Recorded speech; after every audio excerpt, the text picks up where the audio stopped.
Begira ona?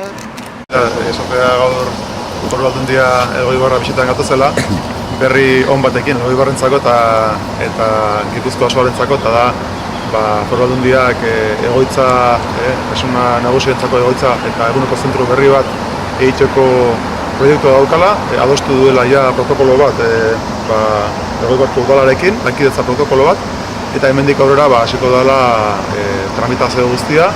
Proiektu hori aurreikusten dugu 2022an ja eraikita egoteko. Hemen atzekaldean ikusten duzuen bezala, Pira ikastetxearen luzatian izango da proiektu hori. Udalak egingo duena da parkina azpian eta horren gainean joango da zentrua eta baita ere eguneko zentrua. Eta gure partetik hori da esatea, ez? Guretzako bentzet importantea dela aurreikustea gure lurraldean, Gipuzkoan, adineko personen ikuspegitik egongo diren beharrak aurreikustea. Dana dakigu zahartze prozesu batean gaudela gure inguru guztian eta baita ere Gipuzkoan eta Euskal Herri osoan. Eta horregatik gure estrategia nagusia da zahartze prozesu osasuntsu bat eta aktibo bat edukitzea. Eta horregatik helburu nagusia da pertsona gehienak, adineko gehienak, menpekotasuna dutenak euren etxean egotea. Gaina eguneko 80 horrela nahi du, eta horregatik jarri dugun martxan adin berri estrategia nagusia, baina ikusten duguna da zahartze prozesu horrek ekarriko dugula baita ere egoitza berrien behar handi bat. Eta horregatik jarri ditugun martxan orain arte behintzat Gipuzkoa osoan 3 proiektu, lehenengoa adin berri Pasaian, bigarrengoa Arbez Irunen eta bestea 3. Usurbilen. Eta aste honetan baita ere aurkeztu dugu Zarauzko proiektua, eta hau izango litzateke beste bat guretzako funtsezkoa dana. Guk uste dugu proiektu berriak martxan jartzearekin behar izan berriei aurre egiteko edukiko ditugula azpiegitura egokiak, eta hori ez da egiten improvisatuz, baizik garaiz egin behar dira, proiektuak garaiz hartu behar dira, eta nik uste dut alde horretatik behintzat eskertzeko dela eta ere Elgoibarko udalak eduki duen disposizioa eta gurekin elkarlanean jarduteko nahia. Badakigu herrian aspaldi nahi zen proiektu bazala, aurreko ekipoekin eta gogoan daukat 2007 eta 2011ko legealdian ere gustatu nahi izan zela, eta garaiak aldatzen doaz, beharrak handitzen doaz, eta une honetan nik uste dut esan beharra dagoela eta Elgoibarko herria jakin beharra dagoela garaia iritsi dela. Eta bai eurentzako importantea dela, Elgoibarrek 30 pertsonako itxaron zerrenda dauka menpekotasun arloan, eta uste dut pertsona guztientzako, euren familiantzako berri ona dela. Ondoren etorriko direnentzako ere bai, guk uste dugu etxean egotea funtsezkoa dela eurentzako, edo etxean bezala egotea.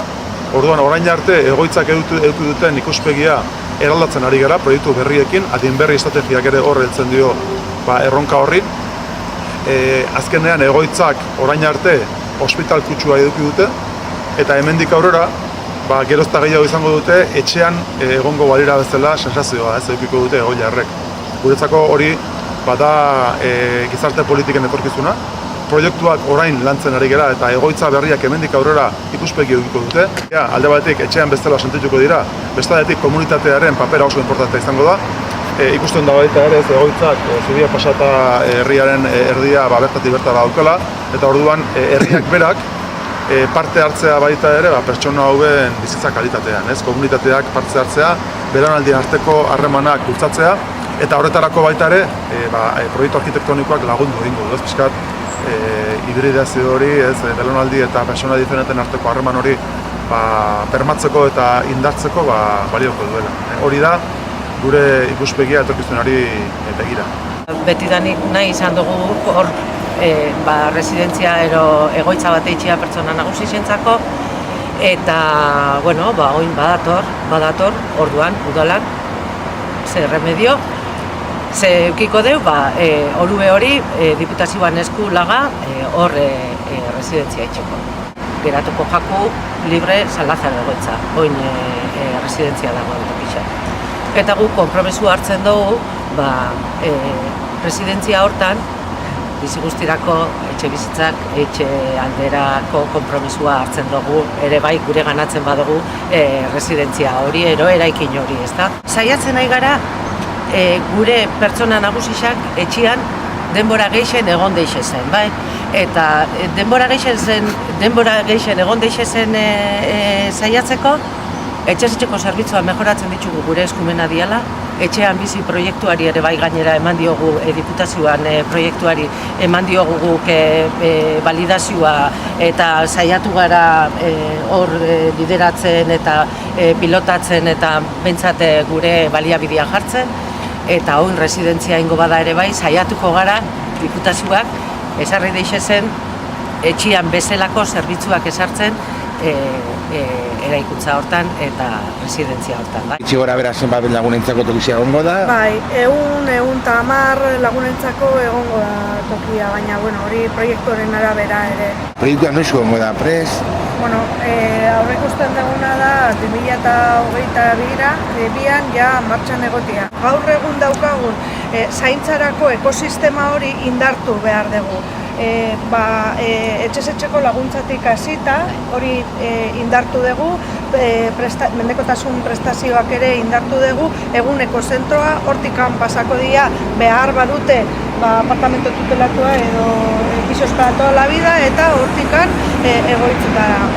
Hoi dena ikuspegi orokorro batetik begiratzen badegu, ikusten da ekosistema zaintzarako eta nik uste dut alde hortatik elkarlana oso ona izan da. Elgoibarri izango dela lehenengo herria halako ekosistema bat edukiko duna. Hori ere nik uste dut azpimarratu behar dugula. Ze benetan hemen ikusiko dugu zerbitzu guztiak, baliabide guztiak eta gainak koordinatuta.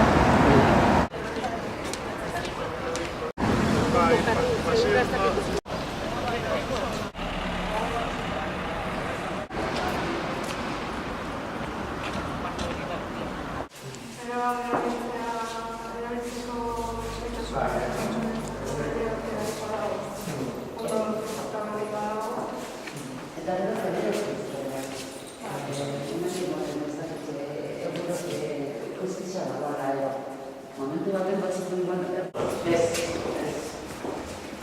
hori da ditzen da horrak zero. Eta deneko duzuak,